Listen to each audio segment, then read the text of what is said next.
محترمینو دا ځینې ملګري دا شکایت کوي چې موږ چاته پور ورکو بیا هغه پور نه راکوي او اوس مې ډېرې پیسې پر یو چا باندې دي پر ما هم باندې دي اوس دغه پیسې ما ته دا واپس د خپل پور نه راکوي ډېر ستړی کړی یم د دې دپاره که څه وظیفه وي عزتمنو دغه سوال د دارالفتاح جامعة العلوم اسلامیه علامه محمد یوسف بنوني ټاون څخه هم سوی دي هغو په جواب کې ورته لیکلی دي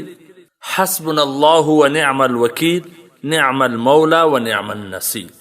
تا ډېر وایي او د دې سره استغفار استغفر الله ربي من كل ذنب واتوب الیه ځکه په استغفار ویلو سره الله ستا مال ډېروي